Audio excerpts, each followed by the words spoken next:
speakers and participants we have. I've been asked to start off with a couple of remarks to introduce the topic for us today. And first, maybe is to say that the European Commission has put a lot of bets, if you want, on data, and the Commission believes that by creating a single European data space, Europe will be able to be more competitive, will be able to bridge the innovation gap which exists with the United States. The Commission does promise us free-flowing, high-quality, secure data, which can be used by the public and private sectors to make better decisions and especially to be more productive in the view of the Commission. The European Health Data Space is the first building block of a series of data spaces. The Commission has in mind 8 or 9 similar data spaces in other strategic sectors, going from mobility, public administration, manufacturing to agriculture, for example. And again, these data ecosystems will bring a lot of happiness and good things in health, better healthcare delivery, better health research, better health policy making. And of course, the Commission says that data privacy of citizens will be protected. It's a long list of benefits of health digitalization. The question is, are they benefits for the comfort of the Berlaymont, the building here close by the EPSU office here in Brussels, or are they benefits for lobbyists from the pharmaceutical companies, for example? So that's one of the things we are going to discuss. The issue is here, is the Commission overselling a proposal, and do we have to have trust in this overselling, which resembles a bit the Silicon Valley pitches? Do we really have to move fast and break things? And is that the way we want to go in our healthcare systems? Or is it about something else? Is it about deep down about the Commission wanting to create a market for digital health services, digital health products, including services also based on artificial intelligence? That's at least one of the things they say in a staff working paper of 2021.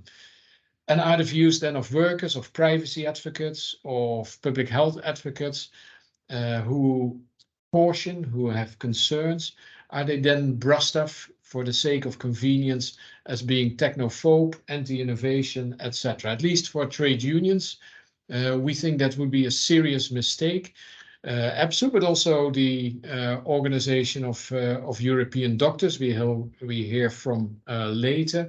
We do represent hundreds of thousands of health and care workers, which will be on the front line of implementing the European health data space. And the inside unions, health professionals are vital for a successful and socially beneficial European health data space. To give you just one example from a recent meeting of trade unions, one of the representatives of our Swedish unions, also representing workers in the hospital administration, argued that there were issues, for example, how university hospitals would fit into the European health data system, because university hospitals are in the forefront of breakthroughs in healthcare, treating of rare diseases. They also produce atypical patient data. Can they be sufficiently dealt with in the European health data space? There's not much treatment of that, for example. This is obviously not the sort of information and the sort of things lobbyists from the pharmaceutical industry, to be a bit provocative, will be able to raise. Also, health workers, health professionals, they will have to be confronted with the day-to-day implementation of the European health data space. There will be many concerns you will hear where our issues overlap with those of the doctors, other health professionals, with digital rights campaigners, like from the European Digital Rights action we hear it, and so that's why we are very pleased we have them here as well. Issues for workers include significant changes in competences, practices of healthcare workers, doctors, nurses, but also pharmacists, administrative staff. A report of the European Parliamentary Research Service draw, for example, attention that there will be new obligations for practices, for administrative services. But in the proposal which is before us in the European Parliament, that is not addressed, that issue is not acknowledged. And that is a point of concern for many of us. Another issue is there needs to be training. There needs to be maybe hiring of new staff, or we think there needs to be hiring of new staff. But is there then the adequate investment? There's little which gives us hope in that sense. 220 million, I think the Commission has promised over 4 years to help with the European Health Data Space implementation. How much of that money will trickle down to workers to ensure there will be new staff, there will be training of staff? The track record of investment in healthcare systems is not the best, as we know. On top, and again, that is an issue which is, I think, very much ignored. It will create also health inequalities. Already there is a group of countries who are trying to implement the digital space, but there's also a group of countries which hasn't even started. So you get much more inequality, public health inequalities between countries, and we think also within the countries, with maybe patients which are not literate in terms of their data, and very little concern for that. Another concern we have is that the Commission proposes very weak with regard to stakeholder involvement. We have seen the report of the rapporteurs is trying to improve that, so that is welcome, but we still lack a mention of healthcare staff, trade unions, but also employers. Maybe a bit strange here for a trade unionist to argue that the employers should also be represented, but we think as social partners, when we will be responsible for implementing this at the workplace, our voice should also be involved. Legitimate patient groups need to be involved, healthcare professionals, and that has to go through all the levels of the European health data space, national levels, as well as to the European level. A key point for health workers and is the success of the implementation of the European health data space. That depends on the ability to ensure that healthcare professionals can participate. The parliamentary research says that it should lead to key improvements of healthcare systems, healthcare outcomes, and certainly that's what our members want. But we do not want that something is pushed on us in a situation where we all know that many workers are overworked, many workers are not receiving proper recognition, including in terms of their pay, and there is no additional investment. And certainly we do not want a system where all the benefits will go to the private companies and nothing to the public health systems. So a concern we have. We think a fundamental point for rolling out the European health data space is that it should contribute to implementing the right to healthcare, something mentioned in the Charter of Fundamental Rights, but also the Pillar of Social Rights. And that means also that the personal economic situation of somebody should not prevent that person from accessing the high quality care, which we think is a pride, can be a pride for all all people in Europe. EPSU has warned about austerity, privatization of healthcare systems, threatening the foundation of our public healthcare systems, and commercialization we don't think will help. So we don't want to see a European health data space, which is a Trojan horse for market solutions. We're not very assured by the Commission proposal itself, the famous Article 8, trying to create, in the directive, trying to create a telemedicine market. And I think this point is shared by many others here. This comes down also to an issue of trust. Some of you know that EPSU has complained with the Commission about grave mistakes in the impact assessment which has been done, and how that possibly influenced also the information which went to the Parliament on this, and something we have asked for the Commission to correct. For the moment, we haven't heard back, but it centers around the question of trust. How much trust can we have in the rollout, which we think is crucial for workers and for people. That is also why we are very concerned about the secondary use and how it is currently phrased. It centers on two things. How do we get a public return on the secondary use, a public investment return, if you want, on the secondary use of data? And it relates to privacy concerns.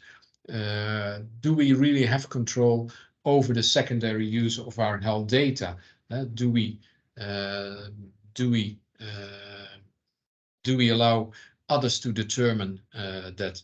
Several organizations, for example, the European consumers, also we hear later from the digital rights activists, have raised concerns about a far too broad definition of acceptable secondary uses. And we all know there is a big debate in the European Parliament between the different groups about should it not be an opt-in system rather than taking it for granted that our data are shared, and also opt-in versus an opt-out system. If people want their data to be shared, they will consent to it. So these are a number of points I wanted to raise in the introduction. Patients to be in control of their health data. Last but not least, also the European Economic and Social Committee drafted an opinion on the proposal, which draws another reference to a fundamental problem. The European health data space will not solve the issue of funding of our public health systems. As we all know, there is underfunding in the system. It will not solve the issue of burned out healthcare workers because of overwork and overpay. So funding remains crucial in this regard. So that's to start off our discussions and to start off the list of speakers. I want to introduce the first speaker. I hope I have the order here correct. I want to start with Daniela of the Arbeiterkammer, working in the Austrian Chamber of Labour. She has been a very, how should I say that? She has done a lot of work around health data, health protection, data protection for citizens. Daniela is also a member of the Austrian Data Protection Commission, and even a deputy member of the Austrian Data Protection Council. And I'm very pleased to introduce Daniela here. Daniela, the floor is yours, please. Thank you, Jan Willem. Yeah, that's true. My work focuses on consumers in the digital world. Yeah? And at first I thought that the European Health Data Space Initiative had really nothing to do with consumer protection. But when I read the draft, I was thought better. Electronic medical records, patient data are seen as a competitive market on the future. Jan Willem says in his own words. And the editor of the Frankfurter Allgemeinen Zeitung, Frank Schirmacher, was right, as he warned already a decade ago that consumer protection in future must also focus on civil liberties, human rights, and democracy. He said, in the information economy, consumer protection is becoming a politically highly significant task, an instrument for securing freedom. The consumer in the digital age becomes a product himself. In the age of big data, everything becomes a market, including social life. What does this prediction have to do with the draft? The Commission proposes that everybody can have access to his or her own health data stored electronically in the context of healthcare. This shall also facilitate treatment in another member state. Fine, very fine. But the real motive, the vision behind the draft is, I quote the Commission, a true single market for database digital health products and services. The fuel for this is, think about AI data, real world evidence, as the impact assessment on the draft calls it. So real-time access to my own health data is not a gift. It is linked to the obligation for the health sector to store all my patient data electronically. The convenience of easier access to my data comes at a high price. In the Commission's proposal is, as far as the eye can see, no right to object to electronic storage.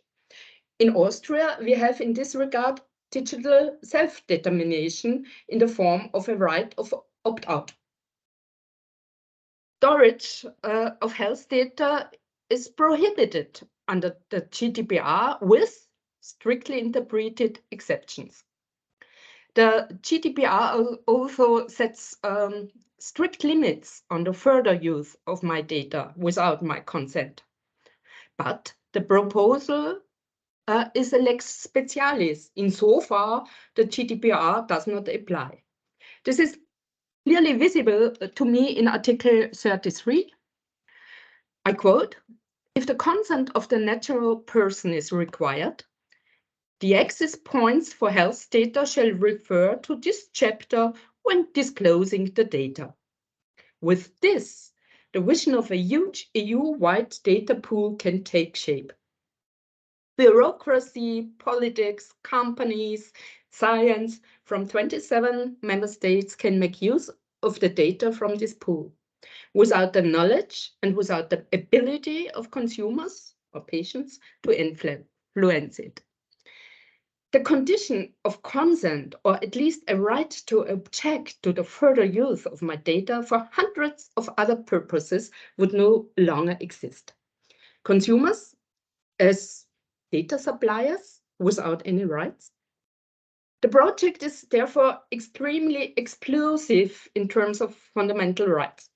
Highly sensitive data, our mental state, genetic data, chronic diseases, socio-demographic factors such as income, education, and so on, could easily be exploited for purely commercial purposes.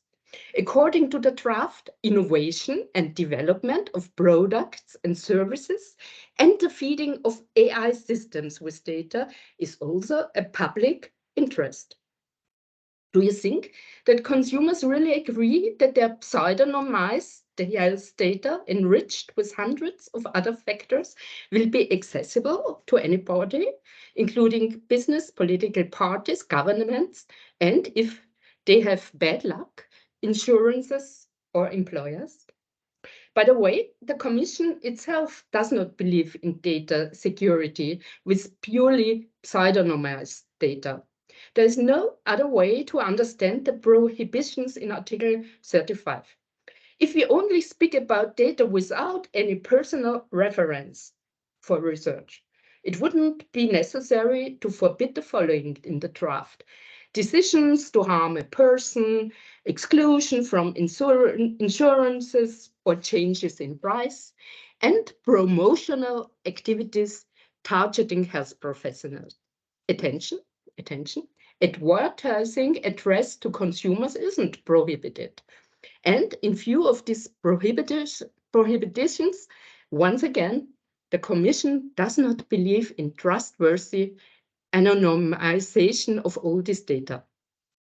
Let there be no doubt the Chamber of Labour supports better research possibilities, but in accordance with fundamental rights. We criticize that the right of self-determination of each one of us is given up in favor of the exploitation interests of the data economy.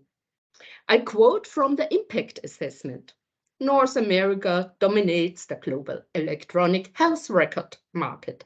Asia seems the fast-growing region in this field, especially thanks to the governmental initiatives in China. Do we really want to compete with the USA and China when it comes to fundamental rights? We know since Max Schrempf's lawsuit against the Privacy Shield Agreement that the USA does not have a level of data protection equivalent to that of the EU, not to speak of China. So what we want is in line with the German Federal Data Protection Commissioner Telber, who published the following demands. Citizens should have a right to choose to what extent they want to use electronic health record services at all. The use of the collected data for research purposes requires the active participation of the data subjects. They must give their explicit consent in advance, or at least be granted an unconditional right to object.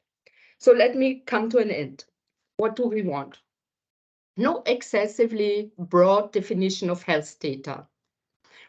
An opt-out system for primary use.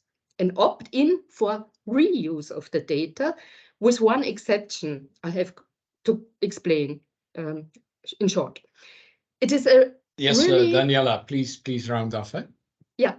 If it is a really important public interest, then data protection authorities can replace the consent of the individual data subjects, impose conditions, and monitor the project.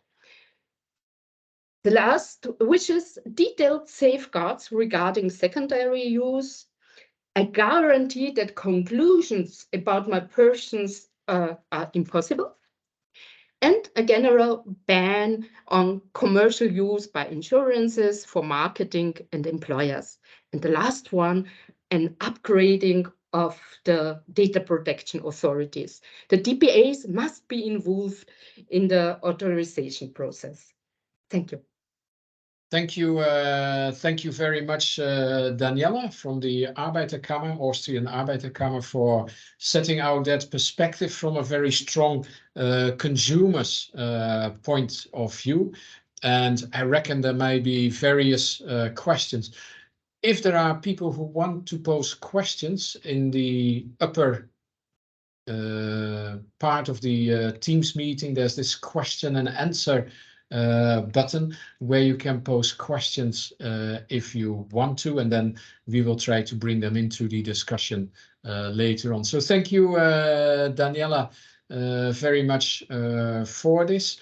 The position of the Austrian Arbeitskammer is also available online. Maybe somebody can put a link to the position in the chat channel, or ensure that the participants have that. I want to go now to Jan Pendrat from the European Digital Rights Campaigners for presenting the views of his organization. We heard already a little bit about the very important issue of linking the European health data space with the European GDPR, and I'm sure, Jan, you will continue on this further in your presentation. Jan, please, the floor is yours, or the microphone is yours.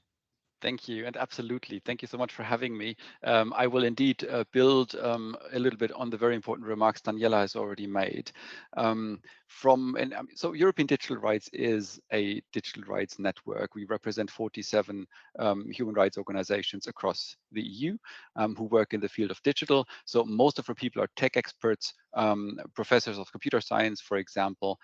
We also have lawyers and economists working in the field, and we do consult closely with organizations in the health sector, because we want to learn more, obviously, about the conditions on the ground. So from a human rights perspective, at EHDS, we welcome the proposal of the European health data space in general, and in particular the intention to provide for common rules and interoperable data standards that facilitate the sharing of health data where it is done in the medical interest of patients. So as part as the treatment and among doctors involved in the treatment of a patient, and as far as it's necessary for that treatment. So no doubt about that. So generally, we're pro-digitization in the sense that we work on technology a lot. We love technology. Generally, it can be a benefit if it's done well. Now, if you look at the proposal of the European Commission, we have our doubts whether that is done particularly well in this instance. It is going to be a tremendous challenge for the healthcare systems in most member states to digitize and adapt to those requirements. And you've already outlined, Jan Willem, you've already outlined the challenges that poses to health workers. The EHDS must provide for enough time to do this work, this implementation work, and to make sure that it does not end in chaos, or worse, broken and unsecure technology that exposes people's medical records by accident or even by design. So in any case, so the good sides aside, under no circumstances do we believe that the EHDS should weaken the medical confidentiality that is at the heart of the medical profession's oath. The law also must respect the reasonable privacy expectations people have when they confide in their doctor. That means that the law cannot and should not compel doctors to break that oath and simply give away all their patients' confidential medical records to a government-run database who then shares it further with third parties that are unknown to the patients and without ever asking patients about it. And thank you, Daniela, for already mentioning all those opt-in and opt-out versions and so on. So fully agreed on that one. There's another aspect to that Daniela hinted at, which is data security. So not only privacy, but also data security. Can you imagine how easy it will be for foreign state adversaries to use and abuse knowledge about people's health conditions, in particular people working in high security contexts, to blackmail them afterwards?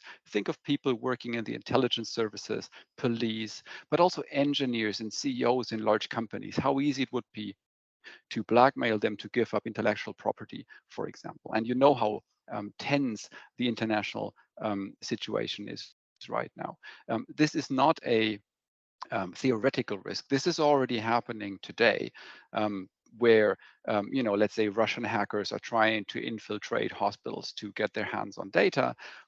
But it will be infinitely easier if all of that information from millions of people is stored in a centralized database that's run by a government in a member state. I mean, without a consent requirement for that secondary use of health data, we would have better protections against cookies than we would have for some of the most intimate and potentially incriminating pieces of personal information that there is in our lives.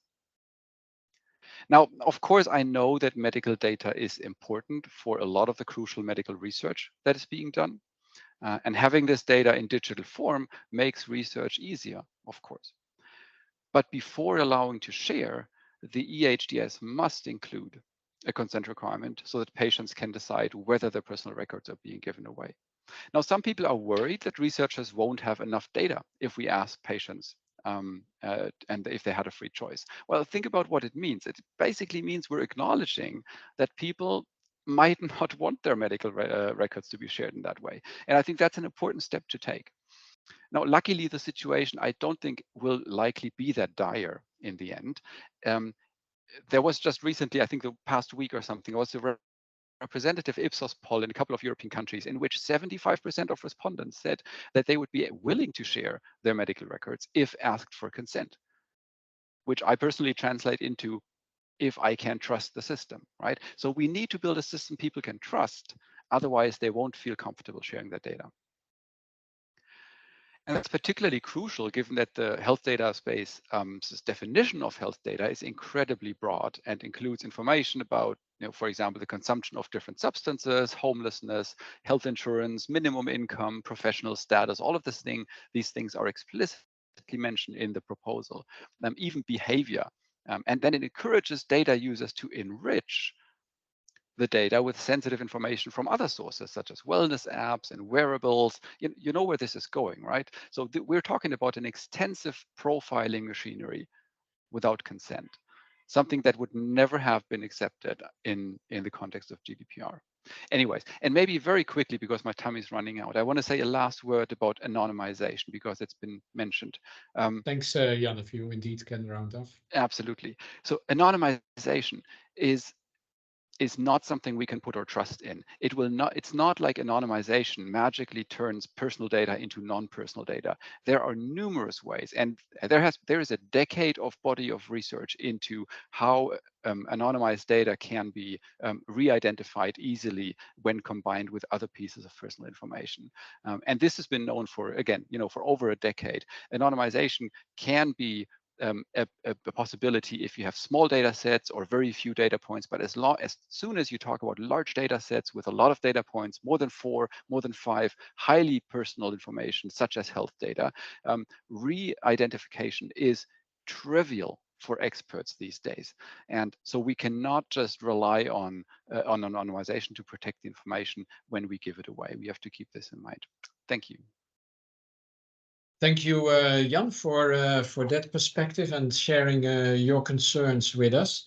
With regard to the storage and the use of data, the storage of data, the use of databases, in EPSU we have another concern, which is about, for example, the cloud services and who owns the cloud services. I mean, as some of you know, at the European level, the European Commission is very actively encouraging private sector companies to set down the rules for cloud services, something which scares, something we are concerned about, because it just adds into a loophole of commercialization of our data, and certainly will then also play a role in the European health data space. So another dimension Jan pointed out. Thanks, Jan, and we will come back to you in the discussion. The last speaker, before I give the floor to the Member of Parliament, the last speaker I want to give the floor to is Sarah Roda.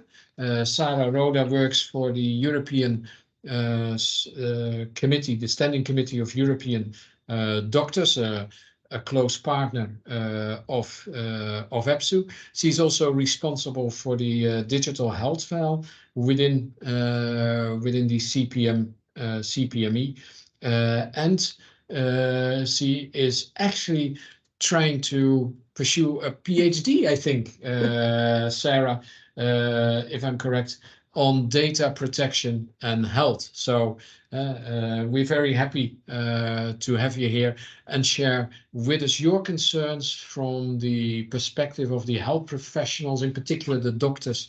We already heard 1 or 2 points raised by Jan and earlier by Daniela. Please, if you can elaborate. Thanks, Sarah, for being here. Thank you also for the invitation. And And indeed, we have been discussing this a lot for more than a year at CPME. And also last week, we held a conference, and again, new issues were brought forward. So some of our members are really asking for time to be able to discuss the legal, the technical, and the ethical implications that the proposal will have in the future. But as the key points, we see that there will be a high impact for doctors, not only for the primary use, but for the secondary use. In the primary use was the administrative burdens that this will entail, because it will be them doing and putting into the system the information, and the high costs. So the question is, who will indeed be paying for this digitalization? One of our members were expressing last week in the conference about these costs, and in the Netherlands there was indeed a study made by KPMG, and they pinpointed that it was at least as a structural cost for governments around 2 billion in a period of 5 years, and for the medical community 1.2 billion. That would this imply. So again, the concern is, will they force doctors to digitalize? We hear that it will not, but if the electronic health record is there, this will be a point. Another issue was in relation to the translation of the electronic health records, because we want to use it across borders, and we indeed see the potential of the EHDS on these areas, because it will be able to exchange data faster with a colleague from another country. It can allow doctors to run fewer necessary tests, and of course the data will be helpful for research. Indeed, in terms of the translation, this was a huge discussion, is how to make sure that what we translate is indeed correct. The semantics used in my country, is it the same for the same systems in another country? And bugs that could happen could also create problems, or the system being down when it's used in another country. And also in terms of the time, so will the doctor be able to see all the information that the electronic health record will be made? And so here, another huge concern was about the medical liability under the primary use regime, because we think there needs to be further clarity in the proposal. The electronic health record is a clinical tool, but it is also a legal tool. And for a judge, they will not be so lenient and understanding if the doctor says, I did not have time to look at the whole 5,000 pages of the electronic health records, so the doctor would still be liable for negligence if he did not see something important that the patient had introduced in the file. So for us, in terms of medical liability, we are concerned when the patient blocks information from the doctor. Also, what would be the legal status of the patient provided data in the electronic health record?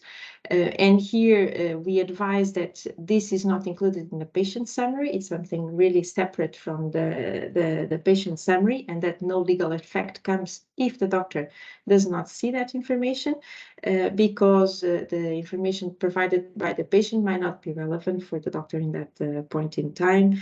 But they need to validate the information that the patient has inserted. They need to see if it is relevant. And so we need that this is done by an identified registered health professional with the relevant competence in order for this to be considered a clinical fact. Then another concern also for medical liability is who rectifies the file and how. So it has to be a secure system. And here again, it needs to be an identified registered healthcare professional. And we see that healthcare professionals can differ in some member states. For example, a nutritionist is not considered a healthcare professional in some member states, but in others, yes. And so for the primary use, we still have certain uncertainties. For the secondary use, that was addressed here, and rightly so, how the EHDS will become a lex specialis from the GDPR, and all the concerns in terms of human rights. This is also, and medical confidentiality and professional secrecy. So these are also at our heart in our discussions. What I wanted to highlight is that doctors fit into the concept of data holder in the European health data space. So they will be obliged to make data available for secondary use. Here, there is, of course, the risks of the trust with the patient-doctor relationship, the medical confidentiality and professional secrecy.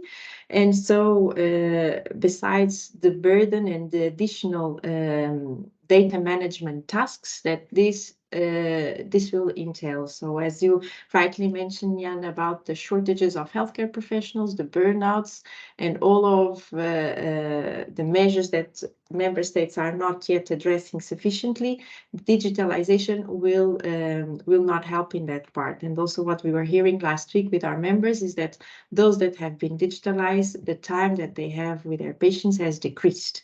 So from an average of 6 patients an hour, they would seeing 4 patients an hour. And so on the secondary use, what we do recommend is that doctors focused only on the primary use, which will already be a challenge. So we have this once only principle. They insert data on the electronic health record for that purpose only and their direct relation with the patient. And then it would be up to the competent authority that is managing the electronic health record system to make this data available for secondary use, according with the data protection laws and all the safeguards that are needed. And so at least what we say that small, not only micro enterprises, but small practice need to be exempt from the secondary use. And in terms of the consent, because the fragmentation that we have in the healthcare system, and also because of Article 9.4 of the GDPR, where we allow for member states to have certain derogations on how health data is used. What we say is that we need to maintain the flexibility at national level and allow these different possibilities to continue to exist. So sometimes it's consent, it also depending on the types of data involved. So it's very hard to have a unified approach for all types of data that are available in the proposal. So it can be consent, it can be a right to object the disclosure of health data. It could be the further involvement of ethics committees, and so we think there needs to be this flexible approach also for the national cultures could be taken into account. So for us, our concern is indeed that we need to discuss more and see how the implementation in practice will be made, because the delegated acts are still something that we need to consider, because it can change a lot the landscape in this area. And I'll wrap it up now. Thank you. Thank you, Sarah. I don't know others here who are listening, but you think you know a little bit how the different areas relate to one another, but if you hear it all here in various variants, I have the feeling that there actually is a need for much more discussion, much more caution in implementing the European health data space, as currently seems to be on the table, as currently seems to be the direction. And that brings me to the final speaker here in our panel, and then we'll open the floor for discussions. If you have questions, please use the question and answer button, and then we'll try to raise them with the relevant speakers. So the last speaker is a member of the European Parliament. It is Mr. Vitanov, one of the rapporteurs for the LIBE committee. He is from the Socialists and Democrats group from Bulgaria, and we're very happy to have him here. I hope he hears me and can open his microphone, and I hope also his video, so that we can see him. I do know Mr. Vitanov was traveling, so I hope it works out. Mr. Vitanov, the floor is yours, and we look forward to hear your views how the state of affairs is currently in the European Parliament. Mr. Vitanov. Thank you. I hope you hear me well. I do. I'm in the middle of somewhere, maybe several minutes before Then I have to leave the train, so I'll be Brussels Central. I see the the train station. So sorry, this was the Lufthansa strike and find us unprepared. So we had to reroute ourselves. But yes, thank you first for this invitation. This is a great opportunity for me to speak about a topic that bothers us a lot. And I would also like to thank my colleague Lydia Simova, who is providing me with information. And you, of course, had the opportunity to meet. Some of you had the opportunity to meet her. Providing me with information, with articles, with conclusions. So we are, I must say that we are a great team. From what I managed to hear, because the connection was not always good, I must say that I agree with most of the comments before. Now, as the article says, the name of the legislation speaks for itself. It's not only health, but of course it's also a digital file, a data file. And when we speak about data and digital files, we should stress, and of course as a member of LIBE, our attention on the data protection, which indeed is a fundamental right for every individual. And it's essential that we ensure that people's personal information is safeguarded when it's collected and used within the EHDS.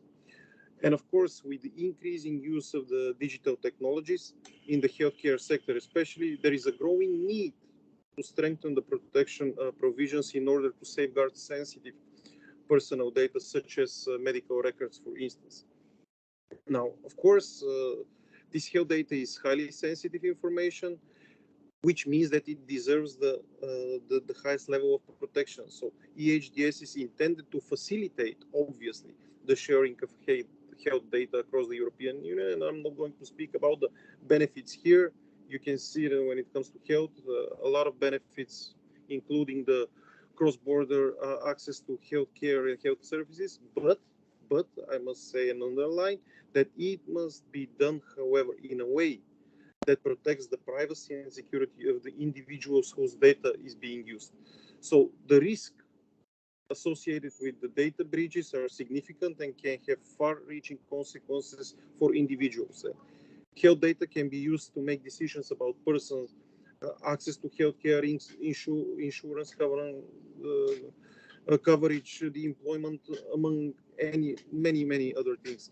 And so it's therefore essential that this information is kept secure and it's not misused. Now the European Union, we mentioned it, has already established a strong framework for data protection through the General Data Protection Regulations, the famous GDPR. So, of course, we believe that EHDS must comply with GDPR and must go even beyond it, having in mind the specific sensitiveness of the health data. Better data protection, of course, because you are right, the previous speaker, we will increase the trust in EHDS and make it more likely that individuals will be willing to participate and share their health.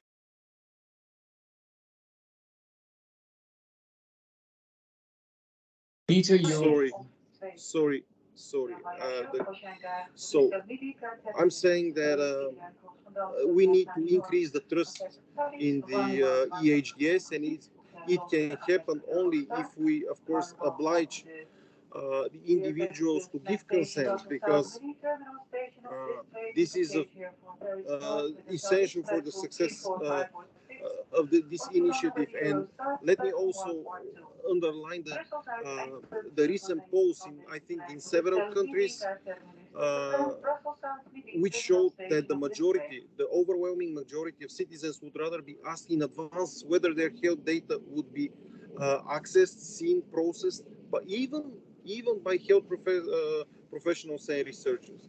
And if we don't give them this opportunity and this possibility to express their consent, we will be creating incentives for them to lie or to hide some information, even from their own doctors. So maybe two more words. Of course, when we speak about data protection, this is not only legal or technical issue.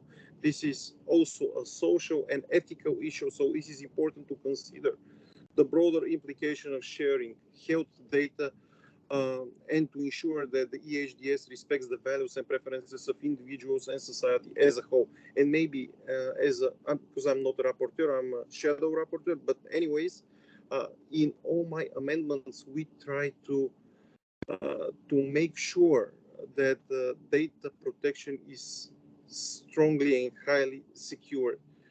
And maybe if we have time later on, but although I have to leave the train, maybe we will have time to speak more about the amendments that we already provided. But thank you for this opportunity again. It was definitely a pleasure. Thank you, Mr. Vitanov. Thank you, Pete. Sorry for the video. Thank you, Peter, for being with us and in a somewhat stressful situation.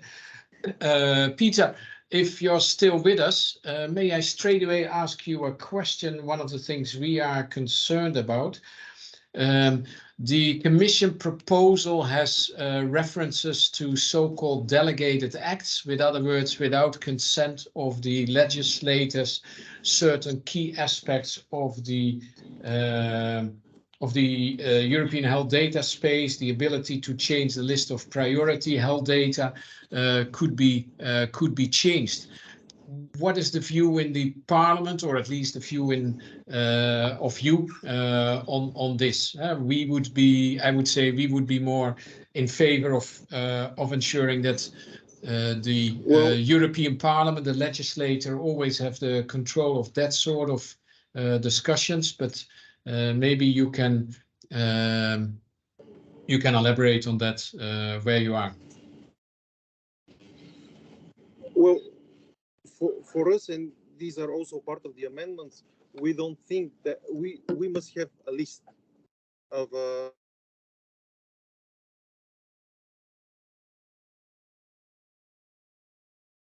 I'm losing you, Peter.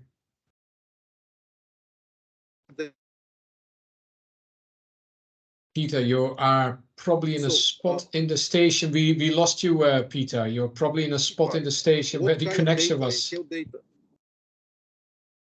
I think, I don't know whether this is, I think this is the final station. Yeah, but just to quickly to finish, we must specify what kind of data should be processed.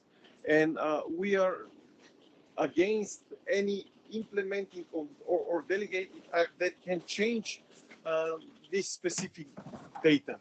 So we even amended this text. We try to avoid that from happening. Sorry.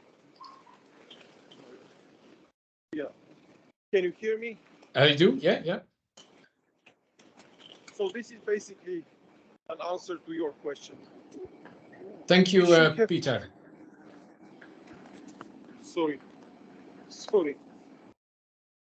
Thank you, Peter. That is important that it is spelled out in the. What I really, sorry, but yeah, just an additional sentence. The type of data, the category of data should be listed in an operative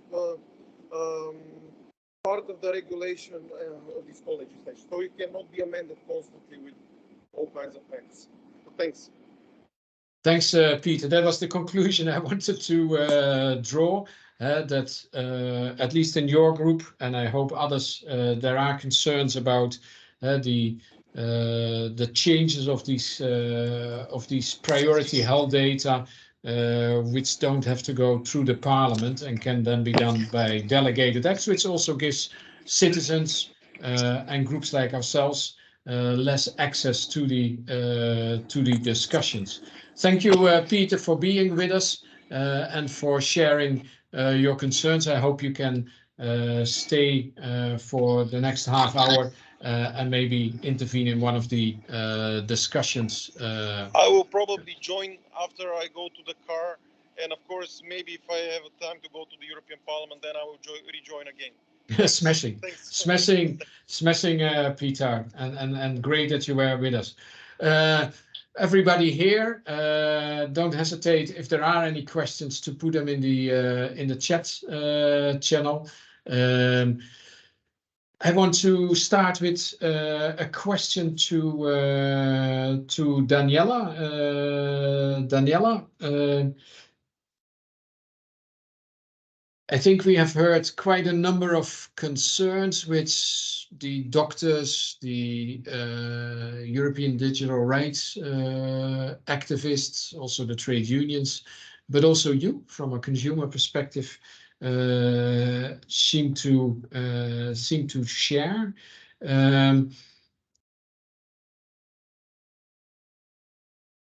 Could you? I mean, all the data, including from a lifestyle data, no, to genetic data. I think you referred to earlier. Everything is almost health, could be health-related data. From your perspective as a consumer group, would you have an example of what you would be concerned about? Is that possible to give an example to us? Yes, To make it a bit more concrete? I think the consequence of the draft would be a lot of mistrust under consumers. Sarah Rolder mentioned that it could be an erosion of trust regarding the medical secrecy. It's so important for patients and consumers to have a maximum on confidentiality in the doctor-patient relation. And would be a lot of mistrust on behalf of employee situations. Did my employer know nothing about my health records? Do my insurances use them to individualize my insurance prices and so on? So the consequence would be mistrust. And we have to say, we have an Article 9 of the GDPR, and the processing of health data, you can read there, is possible if it's proportionate and the essence of the right to data protection is respected. And I think that the Union Court of Justice has some objections that these conditions are met in view of the extent of the restriction of fundamental rights. No transparency rights, who is using your data, who recycled it for secondary use, no consents or objection rights. Also this blanket permission would be perhaps a violation of the essence of data protection law in view of the Court of Justice. Thank you, Daniela, and some of the points you raised, I recall, also come back in what Sarah and Jan have been mentioning. From our perspective, and we talk a lot about trust. From our perspective, we are very concerned about a European Commission who pushes a single market in health data on us and abuses the good aspects of what can be the European health data, European health data space to promote aspects which we think are not so worthwhile. One of the things in the discussion there is some concern about, and apparently member states already have indicated that they don't agree with the European Commission, is around Article 8 on telemedicine. Sarah, do you agree with the member states that this article on telemedicine should be removed from the proposal? I mean, I started off by saying maybe there's too much overreach in this in what the Commission is proposing, and to me, Article 8 is a typical example of abuse of something which is worthwhile for other interests. Sarah, please, and then I'll have a question also for Jan. Yes, indeed, we completely agree. So in our position paper, and I will put it after in the chat, is that we recommend the deletion of this provision because telemedicine is not harmonized at EU level.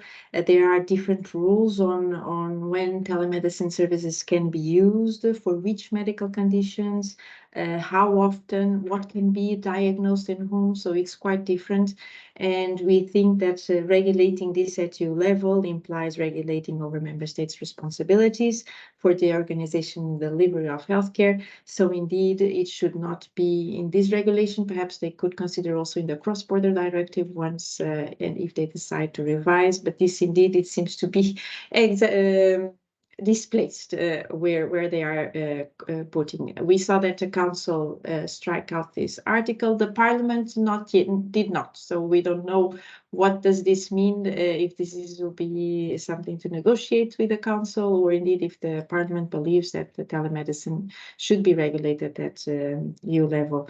If I have one comment in terms of other risks that we have not highlighted in terms of confidentiality, was in relation to minors and teens confidentiality. And so one of the ethical issues that we bring is also until what age can teens or can parents have access to the electronic health records of teens, and what about their confidentiality with the doctors, and also the elderly, because at some point in life the faculties might be diminished, and so what about the partial or full access that others can have to their electronic health records. And so another point is about the digital divide, that I also hope that we can go there, because there are new studies about what this will bring, the digitalization, because it's not only about having access to internet, infrastructures and skill, but as you rightly said, cloud services. So we will need also to have, as an individual, perhaps pay in order for us to save data in a cloud service. Thank you, Sarah, for that. In the questions, I saw a comment from Professor Roland Erne, who makes a reference to the treaty articles, indicating, continuing a bit on the discussion we had, making the point that there can be good reasons for better health data, for example, linked with also public health or workers' health and safety. But the European Health Data Space Regulation is primarily linked on the internal market article as a justification,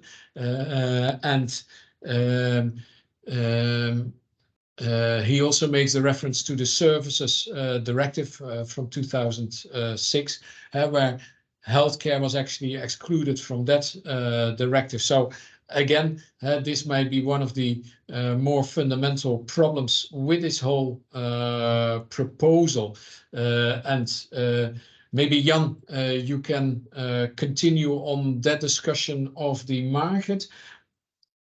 In the European Parliament and with many others, and I would link it also with this discussion, there is often, we are seeing the rights of patients set against the rights of the research, or the rights of research, and the interest of medical research, you could argue, as a public interest, the interest of medical research, and then the interest of data, the patient's data rights. How do you see these two related, and maybe also in reflection to what we talked about, the commercial or commercialization of data, or the risks of it?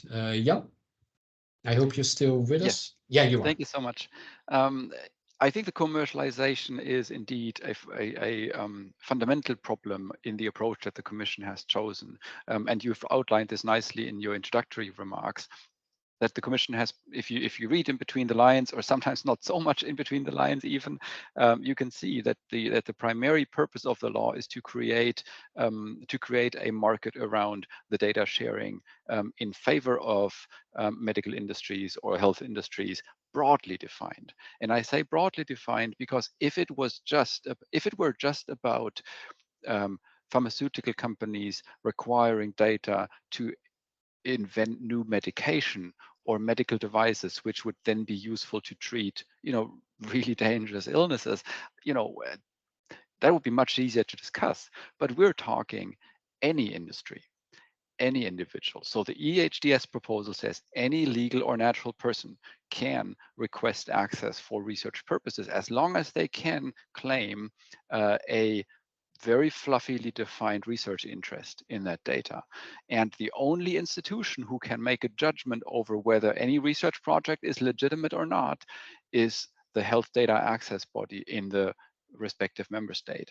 And there is no transparent process of objection or questioning of these decisions in individual cases. And now if I say broadly defined industry, I mean literally Google could walk up and say, oh, we would like to train our latest AI for a well-being app or something that's remotely related to health. And they could do this as a research project and then feed and train their AI and gain a competitive edge. And that would empower companies to enter the health industry and take root and even monopolize entire health-related markets. Companies that have no history in developing medicines or developing medical devices or doing anything good for patients, they only have history in data collection and data exploitation for advertising purposes. And creating a possibility for those types of companies who have nothing to do with health or medical or patient's interest or doctors or whatsoever, to enter and then dominate a market in this space and our healthcare systems down the line. This is hugely problematic. And so the whole narrative around let's build markets around commercialize the data somehow, I think is hugely problematic. And it's sad that the Commission has put this front and center. I mean, in their argumentation why the law is necessary, they literally said, oh, there's 11 billion euros or something in innovation to be gained through secondary use of health data. I could not find any source for this 11 billion. I do have no idea where this comes from. I'd love to do a freedom of information request to the Commission to see if there's any beef to it. I highly doubt it. But, I think this is their thinking and it's highly problematic. Thank you, Jan, and EPSU would gladly join you. In terms of the research to underpin this proposal, in the chat channel I saw a question of Irene Schippers of SOMO, the Dutch research group, who also asks where are the impact assessments of the European Commission available. We just posted the link to that in the chat channel under this question and answer button. Just to make a little comment, I mean, plugging if you want an absolute critical point on that impact assessment. Many organizations have responded to the survey where the Commission was looking for the views of various organizations.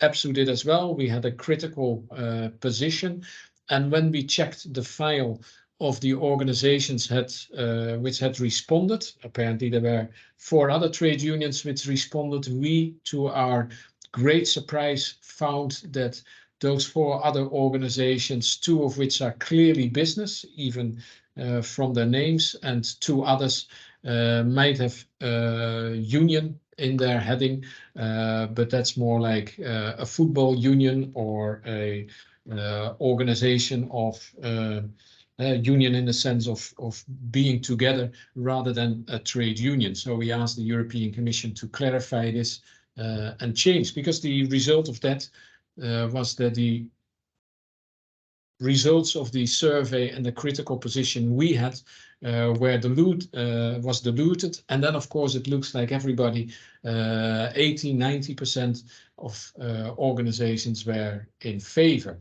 And that certainly was not the case as far as we were concerned on certain points.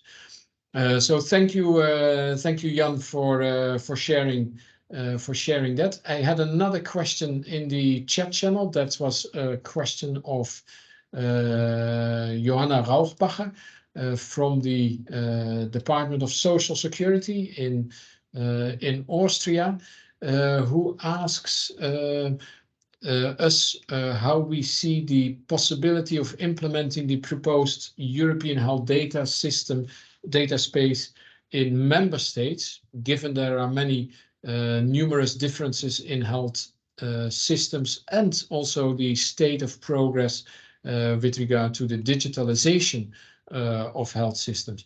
Here I want first to go to Sarah. Sarah, also because you just had your seminar and getting feedback from some of your members. I mean, how do the organizations of doctors in the various member states see the rollout of the system of the European health data space in their countries? I mean, there are countries which are certainly well advanced in general digitalization of also public administration records, and there are countries where that is not the case. I mean, there are countries where this is just not happening, and would this not result in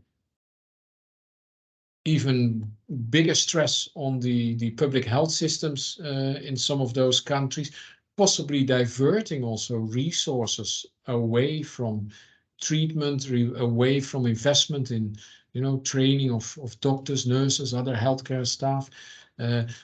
Is that something which has been discussed in the Standing Committee of European Doctors? Sarah, Yes. Please. Yes, indeed, extensively. So this is a huge concern, and as you said, it's quite different. So for those that are already digitalized, as for example, Denmark or Finland or Sweden, the concern is how will their system be integrated to the My Health at EU and also with the Health Data at EU, so the primary and the secondary use. How this will they have already invested a lot in their systems, and what will this imply? If it is just an interface, if the interoperability will work, and the way that they are working now, will that change? So on a Monday morning, what will happen? Then for those that are not digitalized, for example, as Cyprus, and other countries, they were still trying to find out what best solutions, what best softwares, how that this could compensate their way of working. And we were also seeing in terms of the healthcare professionals themselves, because those that are more at the end of their career, and we see that there is a strong generation of doctors that will be at the end of their career in 5 years and 10 years time, if they would be willing to digitalize. And so if you do not have a digitalized system in place, the feedback is that they will not change their way of working just for these final years to come. So perhaps this would be more for the new generation of doctors in terms of digitalization, but it's still very different. So, for example, in Portugal, you also have the electronic health records, but it's not everything. And there is also a distinction between the private and the public sector. And you can also not digitalize all elements. So we see that there was a lot of success with the COVID apps, but this was one type of data. And you saw the whole work that it done, but it related to one. And here we are talking about several and different types and in PDF formats or yes. And so even today at this other conference that the German Medical Association was organizing, we were hearing how different the types of data would be for the ECG. If I'm saying it correctly, it would be quite hard to make it interoperable, the data from an ecography in one place to another. So you'd have to print in PDF, and then the information is not it's not interoperable and easily integrated into another system. So you just have these PDFs exchange. Thank you, Sarah, and that was quite illuminating. What I would like to do now, I'll ask Lydia if she has, from the perspective also of Mr. Vitov, who I think due to the fact that he is traveling also to the European Parliament, is not able to link up with us. And Miss Lydia is the assistant to the MEP and working on this particular file. I'll ask her if she has any further comments, and that also means that Lydia needs to be unmuted by one of the organizers, and then I'll go for a last round of comments of the people on the panel here, starting with Daniela, Jan, and then Sarah. But first, Lydia, I do not know if there's a possibility to for her to share a round of last comments with us, and then I'll ask the panel to share their last points in 1 or 2 minutes. Lydia, first to you, and thanks for being with us here and backing up the Mr. Vitanov, who we were very pleased could join us, even though it was a bit difficult for him. Lydia, please.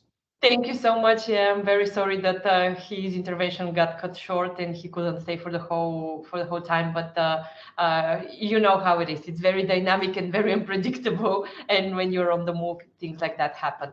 But in terms of what else I can say, I think he gave a broad overview of the amendments that we have tabled and we have submitted. I can tell you that for our team and for our group, it will be a priority to ensure as much as possible the alignment towards the GDPR in terms of the data protection provisions and strengthening those protections that are that exist, and you just have to apply them. And in terms of how this is going to be applied in practice, the whole regulation, I think there are many things that are still needs to be cleared out. Also with the Commission, I think the Commission deliberately left in the proposal a lot of the work to be done afterwards by the member states. I imagine that this is in part because of the limitations that they have in terms of health policy. So a lot has been left to be dealt at the level of the member state. I think on the one side, it will be better, and we want to see more harmonized rules among the member states. On the other side, I think it's very hard when it comes to healthcare policy, how to do that. So I think that it will be very challenging to see exactly how this is going to be transferred in practice. And something else that I'm also thinking is that, something that I think it was mentioned that, it will be challenging for doctors, especially for general practitioners, to enter all this data. I think the goal is to ensure that this data doesn't have to be entered twice, once in whatever systems they are already using for reimbursement in the healthcare, and another time for the electronic health records. Ideally, I think doctors should be entering the data only once. But how exactly this is going to be made in practice, when I know the examples from Bulgaria, and they are not very friendly, user-friendly, doctor-friendly, patient-friendly, or anything. I think that maybe in other member states it would be easier, but for countries like Bulgaria, I think it would be really hard to put this into practice. And also, I think that, okay, this would start applying in a couple of years. By the time we manage to negotiate the regulation, even if everything goes smoothly, then there will be obviously the transitional period for the application and everything. So we're talking about something that would start collecting data in about, maybe base case scenario, 5 to 6 years. And I don't see anybody going back and entering historical data from the past, because this would require enormous amount of resources, human resources, financial resources. So I think we should also be aware of the fact that this is not a silver bullet to solve anything. I mean, but it would take years to accumulate even relevant clinical data, because so we should be cautious about that as well, I think. And I think, yeah, I don't have other remarks to make, but if anyone has any questions, I will be happy to answer, especially about the process that we are going through in terms of next steps and how we're going to handle the file from now on. All right, thank you, Lydia, and for others here who are listening.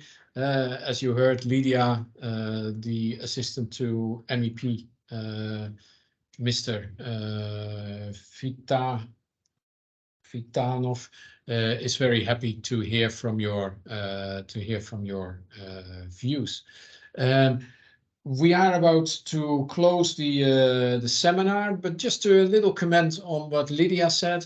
If there are so many things which are uncertain, if so many things need to be worked out, if it is not a silver bullet to many of the challenges health workers and our public health systems are facing, then a more restrained, comprehensible, clear proposal we think would have been preferable, rather than coming in blazing with something which has a long, which potentially is we don't see in the future all the consequences of the system that is being introduced, especially because there are so many angles which are not yet clear. I will ask the members of the panel to respond in 1 or 2 minutes with their final comments. We said the seminar, this little webinar, would take us until 1 o'clock, and some of you might have other things scheduled. I'll start with Daniela, then Jan, and then Sarah for your last 1 or 2 minutes comments, or the summary or the conclusion you see for your organization or for yourself from the discussion we have had. Daniela, first you, Jan, and then Sarah. Many thanks for this exchange. For me, it's a pity that the impact assessment says that the rights of data subjects are costs and hurdles. Let me quote: "The over-reliance on consent, which can be difficult and costly to obtain, has increased the costs for research." Yeah, that may be true, but on the other hand, we have other rights too, fundamental rights. And so my last comment is, the new access points for data use are supposed to enforce the regulation and authorize the data flows. That's not enough. We need strong data protection authorities, and they shall not be marginalized, but this should be in the center of this draft too. Thank you. Thank you, Daniela, and I'll now give the floor to Jan, and I think you can almost smoothly continue from that, is my impression, Jan. Well, amen to what Daniela just said. And on top of that, I mean, the EHDS will require, I mean, let's be realistic, will require writing a lot of software to get this digitalization to work. And if we do big software projects, and everybody who has worked on government-run big software projects in the past will probably know, let's not make the same mistake and just outsource this to some, foreign company or even European company, large company who writes the code for us, and then we have to license it, and every member state has to license, every hospital has to pay a license every year. It's just going to be incredibly expensive. Let's rather learn from the positive examples that we have, such as the COVID tracing app, which was built out in the open as an open protocol that people could adapt, that could be built as open source software, where the communities could contribute, and that would then be in our possession, and every member state could adapt it and reuse it for free and then build on top of it. And I think this is a much better process also for a system such as the EHDS. So if we already do digitization, then let's do it out in the open and in favor of the public, rather than in a kind of corporate IP protected way. Thanks. Thank you, Jan. In the chat channel, I saw the last two comments. One is from SOMO. I already mentioned them, who are conducting research on the topic of the European health data space, the use of data, and especially the big tech companies.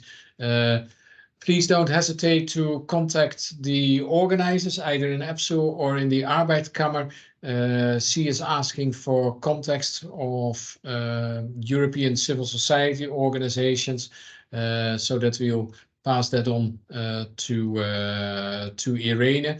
And I saw a comment of Marie-Claire Koch. I don't know which organization, that wasn't indicated. Who draws attention, which I think was done earlier also by one of the speakers, to Article 38 of the proposed the regulation, which actually says all data holders should contribute to this effort of in making different categories of electronic health data they're holding available for secondary use. So we are asked to help create the market and help create the commercial enterprise, if you want. At least that's how I read it. Sarah, apologies for that. I wanted to do justice to the comments in the chat channel. Sarah, the floor is yours. 1 or 2 minutes. Yes, so for us, I think we believe that the data economy should not lead to unequitable access to healthcare. There should be also no detrimental discriminatory effects for those that are unwilling to share health data.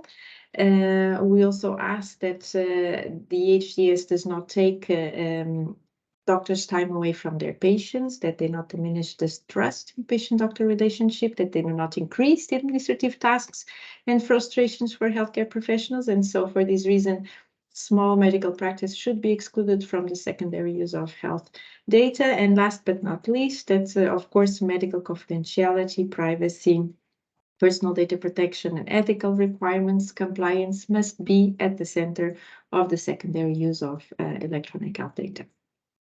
Thank you, Sarah, for those comments, and for EPSU, I'll continue on that very briefly. Also we are very concerned about the secondary use of data and how those can be used. We rather are for an opt-in system. I think Jan, Daniela have also underlined why that from a GDPR perspective is should probably be the default option, which actually might be enforced also.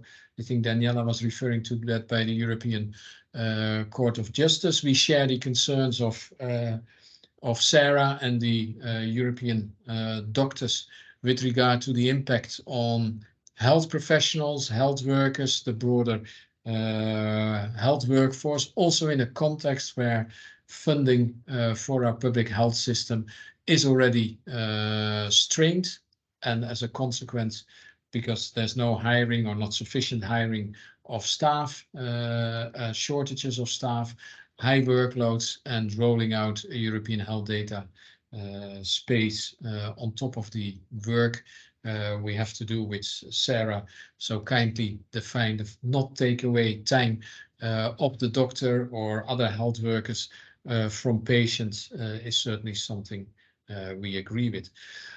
Dear all, I hope you enjoyed listening to the various comments. I hope you have a little bit of more understanding of some of the concerns, some of the grave concerns that are also, which have also been shared by the different speakers. Please don't hesitate to contact or the Arbeitskammer or EPSU if you want to know more. We will make a little report available on the website, trying also to share the different research papers and other documents which were shared in the chat channel with you. I wish you all a pleasant afternoon wherever you are, and a special thanks to Lydia and Peter Vitanov for being with us, for taking the time even under challenging circumstances. We look forward to work with you in the European Parliament to get the best deal for the public health system, for patients, and for health professionals and workers. out of this European health data system, European health data space discussion. Everybody, success with all your work. Thanks for being here. Thanks to the speakers. Thanks to the organizers, especially Alice and Chloe. Bye. Thank you. It was a pleasure.